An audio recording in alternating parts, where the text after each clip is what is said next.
Hi, ഞാൻ സുധാമഴമേഘം. നിങ്ങൾ വിചാരിക്കും ഈ ഉണ്ണിയപ്പ കല്ലില് എന്താ ഇതൊക്കെ മുട്ടയും തക്കാളിയും ക്യാരറ്റ് സവോള പച്ചമുളക് ഇതൊക്കെ ഇങ്ങനെ നിരത്തി വെച്ചിരിക്കുന്നെന്ന് വിചാരിക്കും. നമ്മൾക്കതുകൊണ്ട് ഓംലെറ്റ് ഉണ്ണിയപ്പ കല്ലിൽ എങ്ങനെയാ ചെയ്യണമെന്ന് നമ്മൾക്ക് നോക്കാം. സിമ്പിളായിട്ട് ചെയ്യാൻ പറ്റും. ഉണ്ണിയപ്പ കല്ല് ഓംലെറ്റ് ആണ് നമ്മൾ ഉണ്ടാക്കാൻ പോണത്.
ഇതാ കണ്ടില്ലേ, ഉണ്ണിയപ്പ കല്ലിൽ ചുട്ട ഓംലെറ്റ് ആണ്.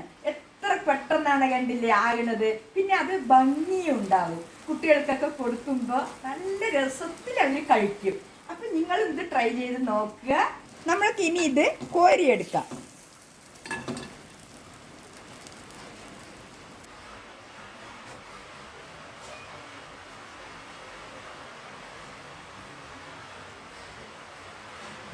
ഇവിടെ എല്ലാം സിമ്പിളാണ്.